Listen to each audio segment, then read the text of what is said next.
Here we have a Skunk2 Ultra Street intake manifold, a definitely good step up from a Type R intake manifold. So if you're coming from a Type R, this is a good upgrade. Let's remove the plenum. We've unbolted the plenum now. Oh, look at those runner entries. Yes, the owner decided to clean up the casting flash. We're gonna polish it and shape it good. So here we are. Yes, we actually did a lot of live sessions on this. We'll talk about that later. And here we measured the runner length and calculate the harmonics of each runner or each RPM, the second harmonic and third harmonic, and show you guys, see all the benefits from it. Yes, and also probably the only video with extensive comparison between a ported Type R and the Ultra Street. So yup, this is for you.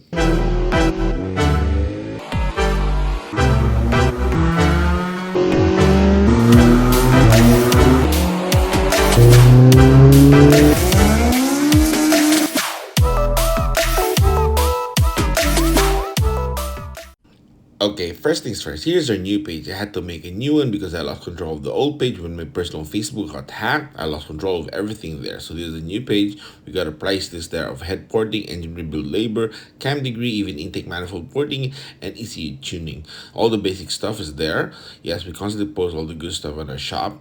Here, we post this intake, which led to an intake test, the famous intake test of cold air intake, short ram, and even the stock air box. And then it led to another intake test on the dyno with the fat boy intake. So all that was led because of comments there that got interesting. So there was a good discussion. We constantly post stuff there, as you can see here, installing the engine, the VTI. We even post reels there that don't make the content here.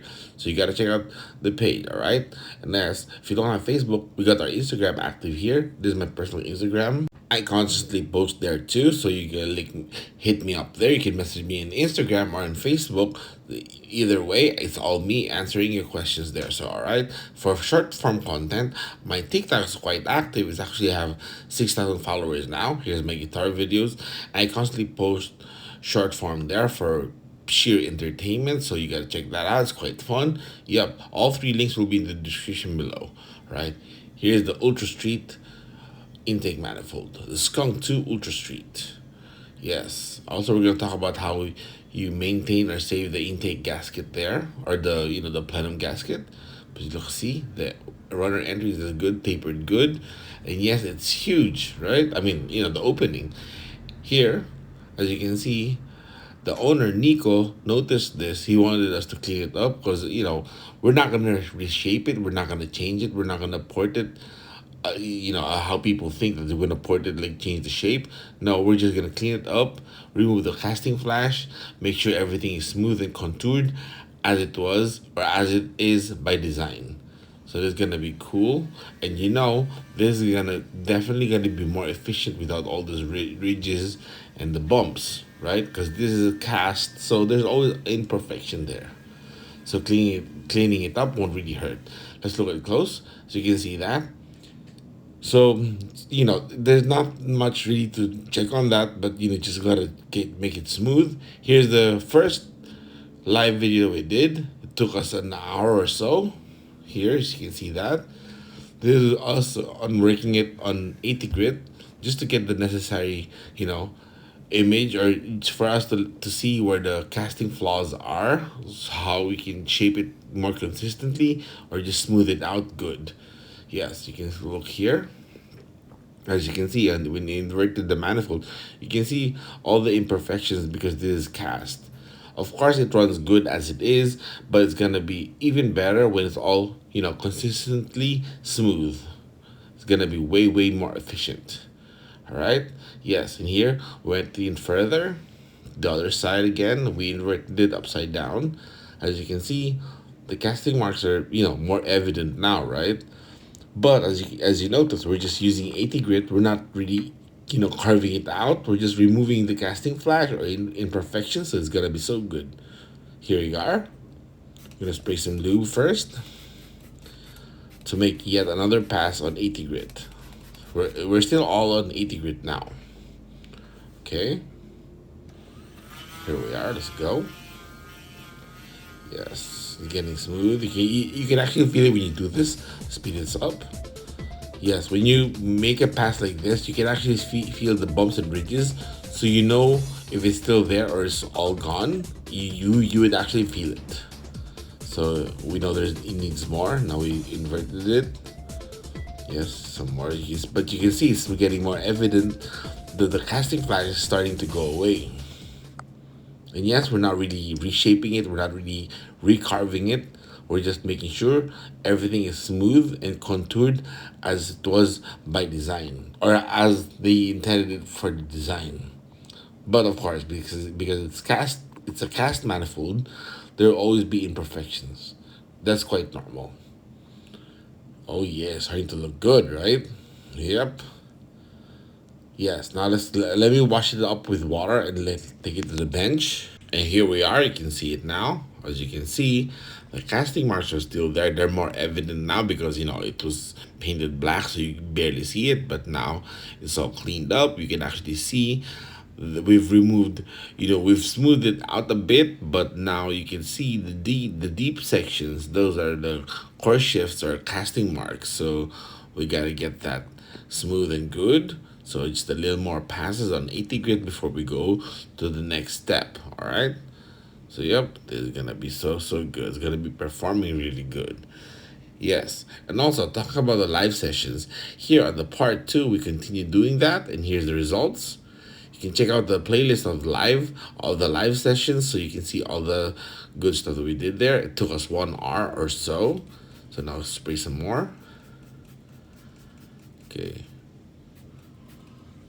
So now we're still gonna go with 80 grit, and then we're gonna switch to 120 grit after. All right. When we can sense it's getting smoother, we go jump to the 120 grit. But for now, this is still 80. All right, let's speed this up. As you can see, after this is the third pass, you can see it's significantly smoother, right? The course shift and the casting flash is starting to disappear or go away, but you can still feel it, and it's still there. So we gotta keep working on it. Yep, let me unclip the phone. Show you after that one pass. Oh, just look at that. Starting to look good, right? Starting to smooth out good.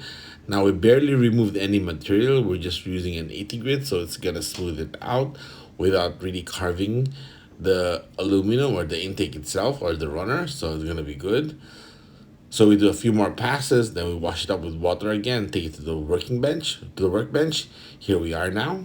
We've done top and bottom. This is on the third and fourth pass, and it's also getting smoother, right? And now we can jump to the next step, to 120 grit. And once it gets smoother, we go to the next step. Oh, look at that. We're halfway through. On the depth, it's still good now. Yes, you can see this is so far from how it was untouched, right? So this is gonna give you improvements. And people will ask, get any flow note numbers and all that? You do not. You don't need to, because all we did is just smooth it out. So we didn't really shape it. So if it improves 5, 10 CFI, M, or even 15, that's good. But we know it's just gonna improve.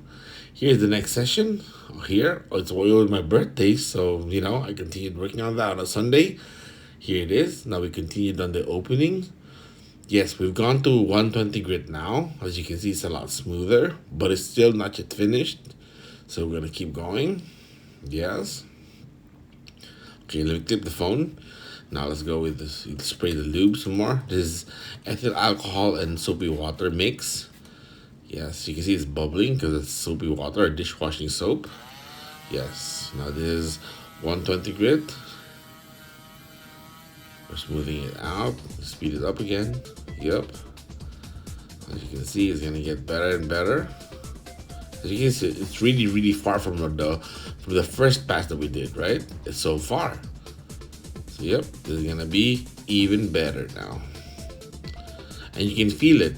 Now there's a lot lesser bumps now on the divider, on the side walls, so this is gonna be even better than before. Yep. Okay. Now let me unclip the phone. Let me show you guys. We just did partially before the opening. As you can see, yes, the casting marks are starting to go away.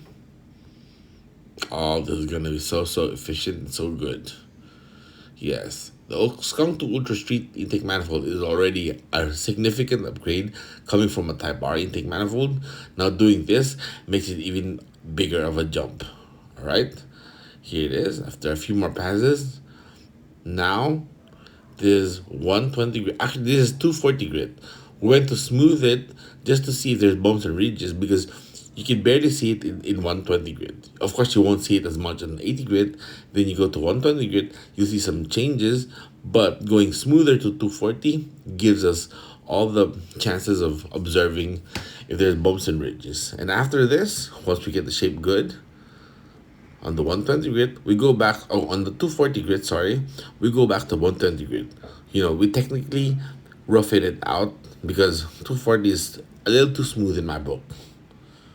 And that's my personal choice, and it's been working good for us. So from 240, we go back down to 120. That's because we got the shape good now. Yep. So we're gonna make a few passes like this on the 120 grit, and then after that, we're gonna wash it up, take it to the workbench. Here it is. Oh, would you look at that?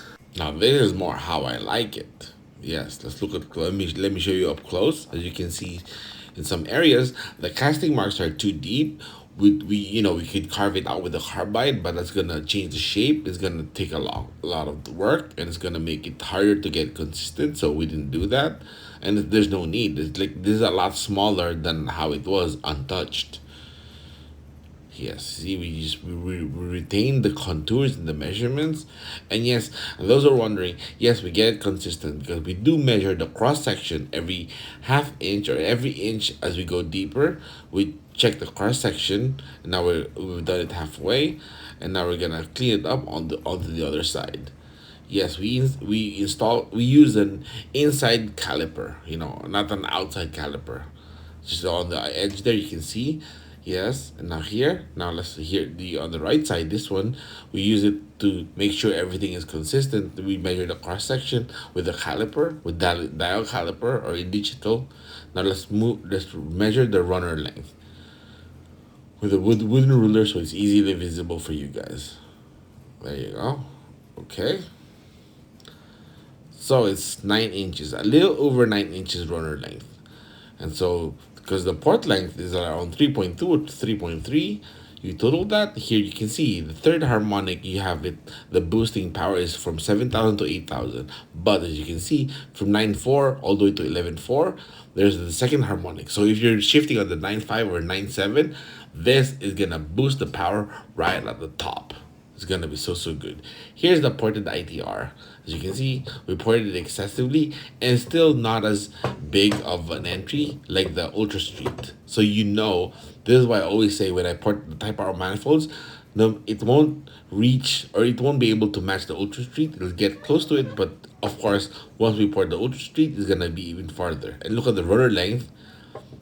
This is the benefit here. The rotor length of the Ultra Street is a lot closer to a P30, which is gonna give you a good mid range and of course good harmonics, and it'll let you run a bigger cam, so you won't lose as much mid range, right? Now let's measure the runner length of the Type R. This is a Skunk2 Pro series, so it really basically a Type R clone. Let's check here the entry. Okay, so it's an 8 inches, so a full inch shorter. So when we calculate that, you'll see here the second harmonic is gonna reach, or you're gonna hit second harmonic at 10,000 RPM to 12,000. That's somewhere you'll never reach it. So the Ultra Street gives it on the second harmonic between 9.4 all the way to 11.4. So if you're shifting at 9.5, 9.7, that's perfect. And that's where the Type R would not be able to match this. So if you're running good cams, it's gonna rev good. It's gonna be excellent. Here, the paper gasket. I know if you tear it up, you can get another one from Skunk2, but let me show you here. You disassemble it, it's gonna stick to the flange and it's gonna slowly tear it up. I learned this trick from the old school VW guys, from old school builders. Let me take the gasket here. Let me show you. This is a trick that we do. So I applied it here. It always works good. You apply a really thin coat of grease or Vaseline onto the flange. This way, when you put the paper gasket, it soaks it up, so it makes sure it doesn't stick on the flange, and it retains its shape even better. So by doing this, you would have your paper gasket of the plenum, it would last forever. You'll never tear. So because this is new, it's barely used, we saw it starting to tear up, starting to stick onto the flange. We decided to do this and show you guys, because old school carburetor like Weber or DCOE or Mikuni has paper gaskets like this. And the old school builders, the gurus, would always tell us to wax it a bit, thin coat. This way it never tears or breaks apart when you remove it or disassemble. Here we have a thin coat of the grease on the flange, on the plenum side. Sorry. Now we tighten it up. So now we know whenever you decide to remove the plenum or unbolt the plenum, you won't really tear up the paper gasket. It'll always be safe. Of course, don't yank it off, don't tear it up, right? But it will never stick to the flange. It'll always, it'll forever hold its own. So it's really good. So you won't have trouble looking for a paper gasket. I'm sure you can get it from Skunk2, but even they don't have it on the website because it's not something that usually you should tear. So, but of course they would sell you, if you teared yours, if you tore it up, they would actually sell you one. But doing this saves you a lot of headaches. Let's look at it close. As you can see, there's a bit of grease. It's smudging out, so you're gonna wipe it off, so it's gonna be always clean. So now the paper gasket will never tear up when you unbolt the plenum, because the grease or the wax, the grease from both sides is absorbing on the paper itself. Oh, look at those entries. Oh yeah. This is gonna be really, really good. It's gonna be super efficient. It's gonna be on a B16B Type R engine that's 84.5 bore. So it's a big bore and B18C stroke. So stroked and bored B16B. This is gonna be so good. Yep. Of course, you check out the live of the playlist, but of course you can also click here for more.